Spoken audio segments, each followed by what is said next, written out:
Até quando, ó soberano Senhor, santo e verdadeiro, não julgas nem vingas o nosso sangue dos que habitam sobre a terra? Eles estavam perguntando a Deus, eles se lembravam que tinham sido mortos por conta de Cristo. E eles estavam dizendo a Deus, até quando o Senhor não vai nos vingar, vai fazer justiça contra esses ímpios que perseguem o teu povo, perseguiram o teu Filho Jesus Cristo? E aí Deus responde, espera um pouquinho, porque ainda tem mais. Diz, tem que se completar o nome daqueles que vão morrer. Tem muito mais mártires que vêm pela frente. Ora, isso foi há 2000 anos atrás. Imagina a quantidade de outras almas que foram acrescentadas a essas, aguardando e pedindo a Deus o juízo de Deus sobre esse mundo ímpio. Ou seja, é claro que quando a pessoa, biblicamente falando, é claro que quando a pessoa morre, ou ela vai para o paraíso, na presença de Deus, está diante de Deus, ou ela já entra nesse estado de sofrimento que nós já vimos aqui. Em ambos os casos, elas estão conscientes. E você vai me perguntar, vai lembrar? Vai lembrar sim. Vai lembrar sim. Está claro aqui, tanto... Você vê aqui, essas almas dos que morreram eram crentes, se lembravam perfeitamente, não é, do que tinha acontecido antes. Mas os meus entes queridos, como é que eu posso ser feliz no céu, me lembrando dos meus filhos que foram para o inferno, meu marido que não era crente e tudo mais.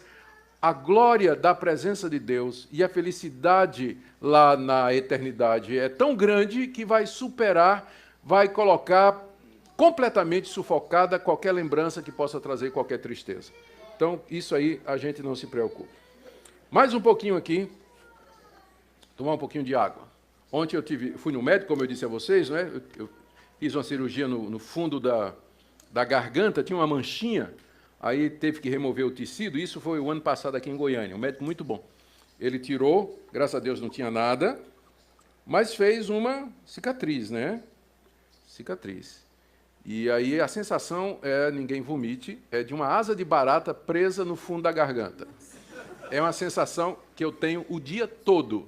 Tem uma asa de barata presa lá, né? Então fui fazer a revisão lá com ele. E ele disse, olha, a cicatriz está ótima, a asa de barata não tem o que fazer, vai ser até o dia da sua morte, isso aí, não é? Amém. Né? Espinho na carne, 2 Coríntios 12, né? E aí ele disse, você é pastor pregador? Eu disse, sou. Ele disse, quanta água você toma durante a pregação? Eu disse, nada. Eu disse, mas o senhor, é um absurdo o senhor fazer isso. O senhor tem que tomar pelo menos 1 litro de água durante a pregação que o senhor faz. Não é? Então, eu não bebo água durante a pregação. Eu estou bebendo, vou passar a beber agora por conta disso, né? Por conta dessa recomendação. Ele disse que isso vai ajudar a ter menos atrito, né, da queloide, da cicatriz, com as outras partes da boca, e o incômodo vai ser menor, espero. 1 litro de água eu não tomo, não, mas 1 copo eu tomo, garanto. Vamos lá. Edita isso aí, viu? Não precisa ir para... Satanás levará sobre si nossos pecados. Essa é outra doutrina adventista. É bem complicado. Em resumo, o que eles dizem é o seguinte, eu vou logo partir aqui para os finalmente. Tem uma passagem lá em Levítico 16, 15 a 16, e depois 22 e 26, onde Moisés instrui o povo a fazer o seguinte. Eles têm que tomar 2 bodes, no dia da expiação. Então, traz o primeiro bode, e o primeiro bode é sacrificado pelos pecados dos israelitas. Em seguida, traz o segundo bode, o sacerdote impõe as mãos sobre ele e transfere os pecados dos israelitas para o bode. Depois o bode é solto no deserto, ele vai embora. Então, na interpretação adventista, aquele bode é Satanás. E o assunto é o seguinte, Cristo, como é que eles fazem? Cristo entrou no santuário terreno, celeste agora, está fazendo expiação pelos nossos pecados, está terminando a obra dele. Quando ele vier em glória, na sua segunda vinda, ele vai pegar os nossos pecados e vai lançar sobre Satanás, e Satanás vai ser destruído juntamente com os nossos pecados. Então, na verdade, dessa perspectiva, quem é que paga os nossos pecados? Né? Que eles negam, obviamente. Estão dizendo que não é isso aí. Mas é a interpretação que eles fazem daquela passagem. O segundo bode é o diabo. Ele leva os pecados do povo de Deus. Deixa eu ler aqui o que é que eles dizem, né? Eu vou ler aqui uma passagem de Ellen White, O Grande Conflito. Esse livro um dos livros que eu tive a oportunidade de ler para a pesquisa. No dia da expiação, o sumo sacerdote, havendo tomado uma oferta da congregação, entrava no lugar santíssimo com o sangue dessa oferta e o aspergia sobre o propiciatório, diretamente sobre a lei, para satisfazer as suas reivindicações. Até aqui está correto. É isso mesmo. O sacerdote, como eu disse, fazia exatamente isso. Então, em caráter de mediador, o sacerdote tomava sobre si os pecados e os retirava do santuário. Isso aqui não está lá em Levítico. Isso aqui já é ela dando a interpretação. Colocando as mãos sobre a cabeça do bode emissário, confessava todos esses pecados, transferindo-os assim figuradamente de si para o bode. Então, isso aí está correto. Só que não é transferindo do sacerdote para o bode, não é? Porque não tem essa transferência de pecado.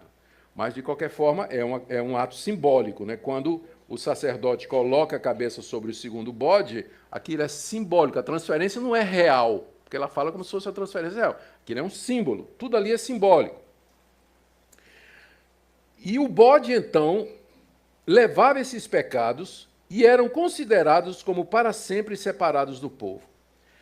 Verificou-se também que, ao passo que a oferta pelo pecado apontava para Cristo como sacrifício, o primeiro bode, então, representa Cristo, porque ele é imolado pelo pecado, o bode emissário tipifica Satanás, autor do pecado, sobre quem os pecados dos verdadeiros penitentes são finalmente colocados. Quando Cristo, pelo mérito de seu próprio sangue, remover do santuário celestial, é o que ele está fazendo agora, os pecados de seu povo, ao encerrar-se o seu ministério, ele colocará esses pecados sobre Satanás, que na execução do juízo deverá arcar com a pena final. Então, essa é a interpretação que está no livro Grande Conflito, que é o livro mais importante da Igreja Adventista.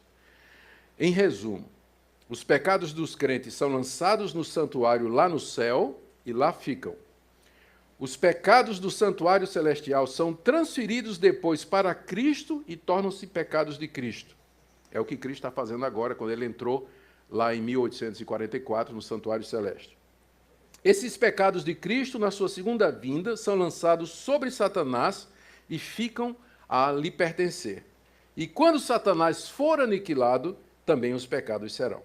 Em suma, a essência do plano da salvação da Adventista aparenta fazer Satanás participar da obra da redenção, como alguém que vai sofrer e ser destruído pelos pecados dos homens. Aquela passagem de Levítico 16, a verdade é que os dois bodes são uma única oferta pelo pecado. E, evidentemente, uma dupla representação de Cristo. O ponto principal é que Cristo não somente sofre pelos nossos pecados, o primeiro bode, mas que ele leva os nossos pecados para longe de nós finalmente, o segundo bode. Os dois bodes são uma representação de Cristo, é tudo simbólico e figurado. Tudo é bastante simples e não precisa de ideias esquisitas que só obscurecem o sentido. As Escrituras são claras quando dizem que é Cristo que leva o nosso pecado. Isaías 53, ele levou sobre si as nossas iniquidades. Os nossos pecados levou sobre si. Pelas nossas feridas, pelas suas feridas, nós fomos sarados. É Cristo quem leva sobre si os nossos pecados e é Ele quem os afasta de nós. Ele é a propiciação pelos nossos pecados. Romanos 3, 25, 1 de João, capítulo 2, verso 2. Filhinhos, estas coisas vos escrevo para que não pequeis. E se alguém pecar, temos um advogado junto ao Pai, Jesus Cristo, o justo, e ele é a propiciação pelos nossos pecados. E não somente pelos nossos, mas pelos de todo o mundo. E estou chegando ao fim, a guarda do domingo como dia do Senhor, que é um ponto que é assim, que o pessoal conhece os adventistas mais por isso, né? A insistência na guarda do sábado como dia do Senhor e a crítica aos evangélicos que guardam o domingo. Para os adventistas, a observância do domingo é apostasia. Ellen White, escrevendo no livro Testemunhos, a lei da observância do primeiro dia da semana é produto de uma cristandade apóstata. Ela diz também que a observância do domingo é fruto do mistério da iniquidade. Deve sua existência ao mistério da iniquidade e sua imposição é o virtual reconhecimento do romanismo. Mas será que as Escrituras desejam nos ensinar exatamente isso? Cristo, na verdade, é o Senhor do sábado, isto é, o sábado que submete a ele. Deixa eu mostrar aqui para vocês as razões pelas quais os cristãos eles passaram a guardar o dia de domingo depois da ressurreição de Cristo e do dia de Pentecostes. Primeiro, Cristo ressuscitou no primeiro dia da semana. Isso está claro. Leia, por exemplo, Marcos 16, verso 1. O primeiro dia da semana, que é o domingo, foi o dia especial das manifestações de Cristo.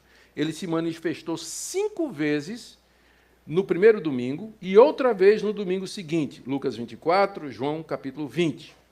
O Espírito Santo foi derramado no dia de Pentecostes, que é um dia de domingo. Os cristãos dos tempos apostólicos costumavam se reunir aos domingos para celebrar a Santa Ceia do Senhor, pregar e separar suas ofertas. Atos capítulo 20, verso 7, 1 Coríntios 16, versos 1 e 2. A história confirma que a prática do domingo já acontecia antes do decreto de Constantino, porque eles dizem que quem introduziu a prática do domingo foi o imperador Constantino no século IV. Mas eu quero ler para vocês aqui algumas coisas. A lista é grande. Carta de Barnabé, do século 100, aliás, desculpa, século 100, do ano 100 depois de Cristo.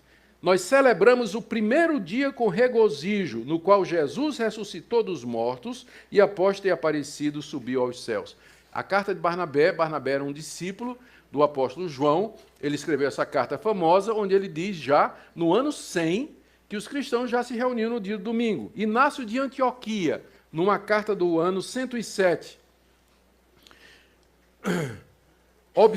Não mais observamos o sábado, vivemos na observância do dia do Senhor, no qual também nossa vida reviveu por ele e por sua morte. Inácio de Antioquia, no ano 110, na sua carta aos Magnesianos. O cristão, deixando a velha ordem, já não guarda o sábado, senão o domingo. Justino Mártir, do ano 145. E no dia chamado domingo, todos, quer das cidades, quer dos campos, reúnem-se em um lugar, leem a memória dos apóstolos e dos profetas, a Bíblia, né? Trazem pão e vinho, dando graças a Deus, o presidente ora, o povo responde amém. Nós nos reunimos aos domingos porque é o primeiro dia da semana no qual Deus formou o mundo e porque Jesus Cristo, nosso Salvador, nesse dia ressuscitou dos mortos. Dionísio de Corinto, do ano 170, diz, na sua carta aos Coríntios, a igreja passou a guardar o dia do Senhor, que é o domingo. Bardessanes de Edessa, no ano 180, em certo dia, o primeiro dia da semana, nos reunimos, lemos e jejuamos. Orígenes, do ano 225, guardamos certos dias, como, por exemplo, o dia do Senhor. Anatólio de Laodiceia, do ano 270, a festa solene da ressurreição do Senhor deve ser comemorada no primeiro dia da semana. Constituições apostólicas do terceiro século, no dia da ressurreição do Senhor, não deixemos de nos reunir dando graças a Deus. Cipriano de Cartago, no terceiro século, quando, porém, Cristo veio, tudo em verdade foi cumprido, pela razão do primeiro dia, depois do sábado, ser aquele em que o Senhor haveria de ressuscitar e vivificar-nos, dando a circuncisão do Espírito, assim também o primeiro dia chamamos dia do Senhor. E aqui a lista continua, eu não vou aborrecer vocês com citações dos pais da igreja, mas são centenas de citações em que os pais da igreja, nos seus escritos, muito antes de Constantino, eles dizem que os cristãos guardavam o domingo como sendo o dia do Senhor. O sábado foi abolido. Por essa razão, ele não aparece nos 4 preceitos lá de Atos, capítulo 15, de 20 a 29. E o texto de Colossenses